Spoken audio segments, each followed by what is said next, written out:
வணக்கம். நான் Johnson Christ. நான் குழப்பமான விஷயங்கள எடுத்து அதத்தான் குடுக்கணும் அப்படிங்கிறதுக்காண்டி நான் இத பண்ணல.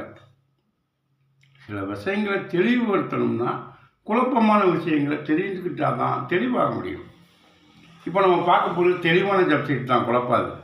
கண்டிப்பா இது ஏன்னா இது வரலாறு. இப்போ நம்ம பார்க்க போறது வரலாற்றினுடைய விசாரணை. அப்போஸ்தலர் பவுல விசாரிச்சாங்கல்ல. பெஸ்ட்டு அப்படிங்கிற ஒருத்தர். அவரு ரோமானிய பேரரசால் நியமிக்கப்பட்ட ஒரு அரசர். அதே மாதிரி பார்த்தீங்கன்னா, அக்கிரிப்பா அவர் யூதேயாவுக்கு நியமிக்கப்பட்டவர். அவர்கிட்ட தான் விசாரிக்க கூட்டி போகிறாங்க. அது பார்த்தீங்கன்னா, அப்போஸ்தலர் நடவடிக்கையில் 25வது அதிகாரத்தில் 21வது வசனம். அதற்கு பவுல், நான் ராயனுக்கு முன்பாக நியாயம் விசாரிக்கப்படும்படிக்கு நிறுத்தி வைக்கப்பட வேண்டும் என்று அபயமிட்ட போது, நான் அவனை ராயனிடத்திற்கு அனுப்பும் அளவும் காவல் பண்ணும்படி கட்டளையிட்டேன் என்றான். அப்போது அக்கிரிப்பா பெஸ்துவை நோக்கி, இந்த மனுஷன் சொல்லுகிறதை நான் கேட்க மனதாயிருக்கிறேன் என்றான். அதற்கு அவன், நாளைக்கு நீயும் கேட்கலாம் என்றார். மறுநாளில் பார்த்தீங்கன்னா, பெஸ்ட்டு விசாரிக்கிறார். அதை நீங்கள் படிச்சுக்கலாம். 2 வசனம்.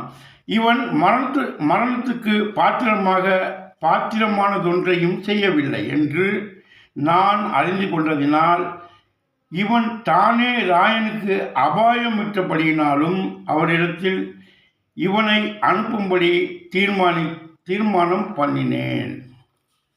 அதாவது இவங்க விசாரிக்கும்போது இவர் பண்ணது குற்றம் இல்லை, இதெல்லாம் ஒரு குற்றம் இல்லை அப்படின்னு விடுதலை பண்ணலான்னு மனசாக இருக்காங்க. யார்? பெஸ்ட்டுவும் அக்கிப்பாவும் 2 பேரும் விசாரணை பண்ணி இது பண்ணலான்னு இருக்காங்க. அப்போ ராயனுக்கு இவர் விண்ணப்பிச்சுக்கிறார். அப்போ விண்ணப்பம் அங்கே அனுப்பிடுறார், கடிதத்தை அனுப்பிடுறார், ராயனுக்கு அனுப்பிடுறார். அப்போ அனுப்பிட்டா அந்த விசாரணை செல்லாது. புரியுங்களா? எப்படின்னா, பேரரசர் இருக்கும்போது சிற்றரசர்கள் தீர்ப்பு சொல்லக்கூடாது. அங்கே கடிதம் போயிடுச்சு, அப்படியே அவர் மேலிடத்துக்கு அப்ளை பண்ணிட்டார். அப்படி தான் அந்த வசனம் சொல்லுது. இப்போ அந்த மேலிடத்துக்கு அப்ளை பண்ணியிருப்பார் இல்லையா, மேலிடத்துக்கு அவரோட பேர் இதில் சொல்லப்படல, இவங்களுடைய பேர் தான் சொல்லப்படுது. அதே மாதிரி இவரை கொண்டு குற்றப்படுத்தினவங்க யாருன்னெலாம் அப்ளை பண்ண காணோம்.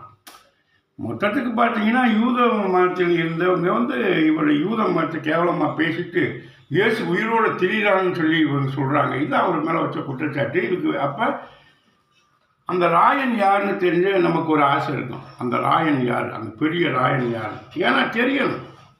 வரலாறுனா அதெல்லாம் தெரிஞ்சிருக்கணும். இப்போ பார்த்தீங்கன்னா, சாதாரண நியூஸ் பேப்பரில் கூட தெளிவாக தான் எல்லாம் இருக்கும். இதில் சில விஷயங்கள் குழப்பமாக இருக்கும். ஆனால் முன்ன வந்த பைபிள்களில் இருந்தது ஒரு 3 பதிப்பு வரைக்கும் ரொம்ப தெளிவாகவே எழுதியிருந்தாங்க.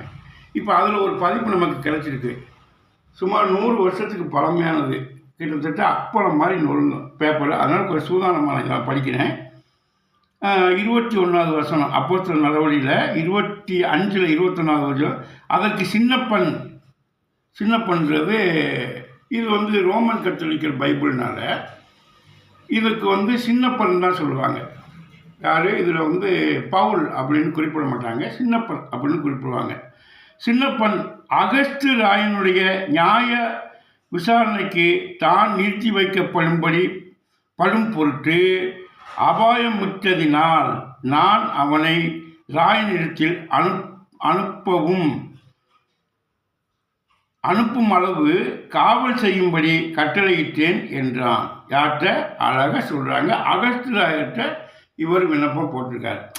இப்போ சரி, அதுக்கப்புறம் பெஸ்ட் என்ன சொல்கிறான்னு பார்ப்போம். 25வது வசனத்தில் தான் பெஸ்ட் பேசுகிறாரு. பெஸ்ட் சொல்கிறாரு, நானே இவன் மரணத்திற்கு பாத்திரமான யாதொன்றையும் செய்யவில்லை என்று கண்டுபிடித்தேன். ஆயினும் அகஸ்து ராயனிடத்திற்கு போகும்படி இவனே அபாயமுற்றதினால் அவரிடத்திற்கு இவனை அனுப்ப தீர்மானித்தேன். பார்த்தீங்களா? இதெல்லாம் பார்த்தீங்கன்னா, ஒரு நாட்டை ஆள்றவங்க தீர்மானமே எழுதிடுவாங்க. கடிதம் 3 பேர் போயிருக்கு, அகஸ்து ராயருக்கு போயிருக்கு. ஆனால் ஒரு சின்ன குழப்பம் இருக்குது. வழக்கம் போல தான். எப்படின்னு கேட்டிங்கன்னா,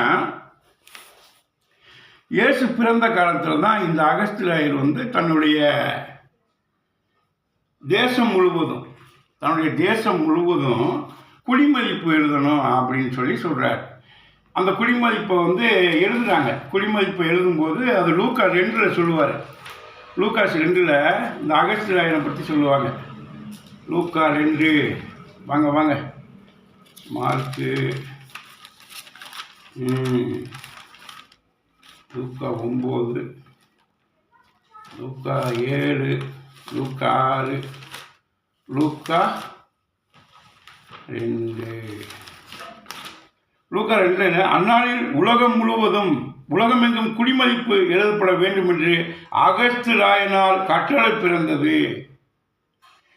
சிறிய நாட்டிலே சிரேனி என்பவன் தேசாதிபதியாக இருந்தபோது இந்த முதலாம் குடிமதிப்பு உண்டாயிற்று. இந்த சிரியா நாடு அப்படிங்கிறது என்னன்னு கேட்டிங்கன்னா, கலிலேயாவிலிருந்து நேர்கிழக்க தள்ளி அந்த பக்கத்து பார்த்தீங்கன்னா மெசபடோமியாவுக்கு இந்த பக்கம் இருக்கக்கூடிய சிரியா. இந்த சிரியாவில் ரோமானிய பேரரசுக்கு ஒரு சிற்றரசர் இருந்தார். இது இயேசு பிறந்த காலத்தில். அந்த சிரியா மன்னருக்கு கீழே தான் இயேசு பிறந்த காலத்தில் இந்த யூதேயாவும் கலிலேயாவும் கவனிக்கப்பட்டது. இந்த சிரியா மன்னர் சிரேனியுக்கு முன்னால் யார் இருந்தார்னு பார்த்தீங்கன்னா, அவர் தான் முக்கியமான ஆள். மார்க் ஆண்டனி, அதாவது கிளியோபாட்ராவுடைய காதலர்னு சொல்லக்கூடியவர். அந்த மார்க் ஆண்டனி இந்த யூதேயாவின் கலிலேயாவும் சின்ன பண்ணப்பட்டிருக்காரு. அது ஒரு வரலாறு இருக்குது. அது வரலாற்றிலேயே இருக்குது. எப்படி மார்க் ஆண்டனியோட வரலாற்றிலேயே இருக்குது. ஆனாலும் அதுவும் வேதாகமத்திலே இருக்குது. இப்போ நம்ம என்ன பார்க்க போகிறோம்னா,